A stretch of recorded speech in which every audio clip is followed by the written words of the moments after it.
ایک حدیث پہ اگر عمل ہو جائے تو مجھے اللہ کی قسم کھا کر میں کہتا ہوں یہ کورونا کا پتہ ہی نہیں چلے گا کہاں گیا. صرف ایک حدیث. میرے نبی نے فرمایا 4 باتیں مجھ سے لے لو پھر دنیا بھی تمہاری ہے آخرت بھی تمہاری ہے. 4 اذا کانت فیک. 4 باتیں لے لو مجھ سے پھر دنیا بھی تمہاری ہے آخرت بھی تمہاری ہے. تمہیں کوئی ٹیڑھی آنکھ سے نہ دیکھ سکے گا, تمہیں کوئی نقصان نہ پہنچا سکے گا کہ تمہارے رب کا سایہ تم پہ چھا جائے گا. تو 4 باتیں کون سی ہیں؟ صدق و حدیث, ہمیشہ سچ بولنا, جھوٹ نہ بولنا. اب مجھے بتائیں, سارے یہ اینکرز بیٹھے ہیں, سارے ہمارے وزیر اعظم بیٹھے ہوئے ہیں, ہم کتنا جھوٹ بول رہے ہیں, ہم کس قدر جھوٹی قوم ہیں. ہم اس جھوٹ کے ساتھ اللہ کی بارگاہ میں کوئی مقام نہیں لے سکتے. تو میرے نبی نے پہلی بات فرمائی صدق و حدیث, سچ بولنا. دوسری بات فرمایا حفظ و امانت, کبھی کسی کو دھوکہ نہ دینا. یہ میرے نبی نے فرمایا میرا امتی ہر گناہ کر سکتا ہے, 2 کبھی نہیں کرے گا, ایک جھوٹ کبھی نہیں بولے گا, ایک دھوکہ کبھی نہیں دے گا. تو وزیر اعظم صاحب آپ اکیلے ہیں, دیانتدار ہیں, اللہ سے رونے دھونے والے ہیں, مانگنے والے ہیں, لیکن 22 کروڑ لوگوں میں سچے کتنے ہیں؟ 22 کروڑ لوگوں میں دیانتدار کتنے ہیں؟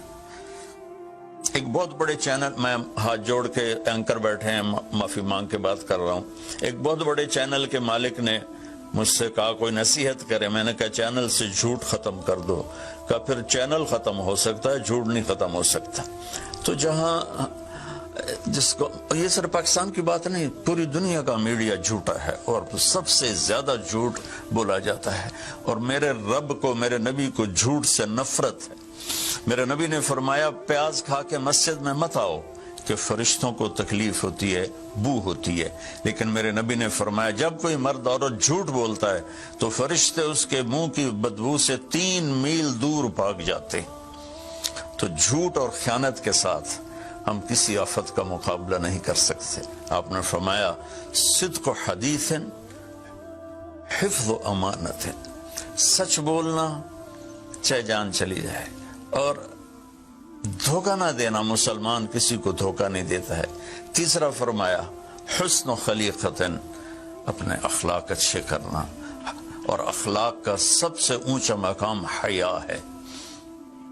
اب میں کیسے بات کروں, میرے دیش میں حیا کو کس نے تار تار کیا؟ میرے دیش کی بیٹیوں کو کون نچا رہا ہے؟ ان کے کپڑے لباس مختصر کون کروا رہا ہے؟ یہ کس کے گردن میں یہ گناہ ڈالوں؟ میں مجرم ہوں, میں نے اپنی قوم کو نہیں سمجھایا, میں اللہ سے معافی مانگتا ہوں. لیکن جب مسلمان کی بیٹی بے حیائی کی طرف چل پڑے اور نوجوان بے حیائی کی طرف چل پڑے تو اللہ کی رحمت. سب سے زیادہ عذاب قوم لوط پر آیا کہ وہ بے حیائی میں ساری باؤنڈریز کراس کر گئے تھے, تو اللہ تعالیٰ نے ان پر 5 عذاب بھیجے. 5, کسی قوم پہ 5 عذاب نہیں آئے, ایک ہی عذاب آتا تھا, ان پر 5 عذاب آئے.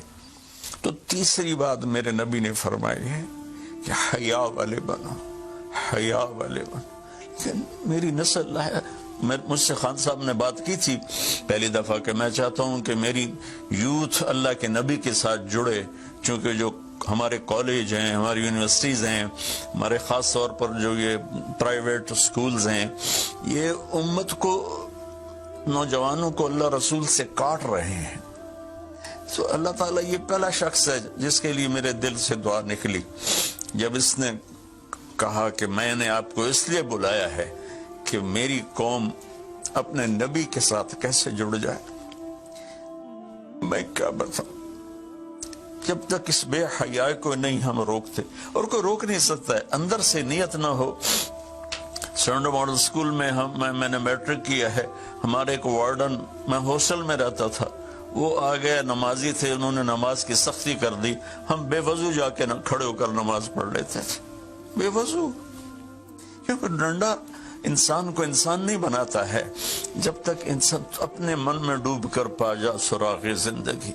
تو اگر میرا نہیں بنتا نہ بن، اپنا تو بن۔ یہ تو اپنے اندر دل دریا سمندروں ڈوگے کون دلاندیاں جانے ہو، وچے بیڑے وچے جھیڑے وچے ونج مہانے ہو۔ میری قوم جھوٹ چھوڑ دے، میری قوم بددیانتی چھوڑ دے، میری قوم بے حیائی چھوڑ دے۔ وعفت فی تہمت، آخری بات میرے نبی نے کہا، رزق ہی امسا مغفور اللہ، جو صبح سے شام تک رزق حلال میں تھک جاتا ہے اس کے اس دن کے سارے گناہ معاف ہو جاتے۔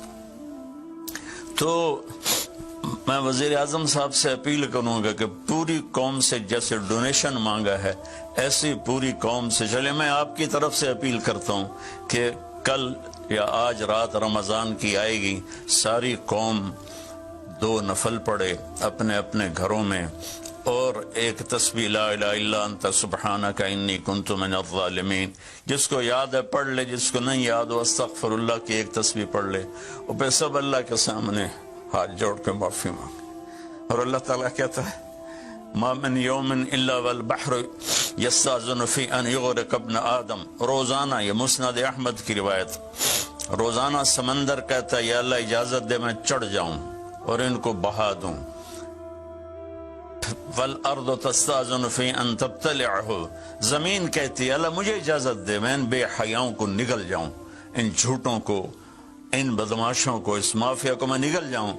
تو والملائکۃ تستاذن فی ان تعجلہ وتہلکہ، فرشتے اللہ سے کہتے ہیں یا اللہ تو ہمیں اجازت دے ہم ان کا صفایا کریں۔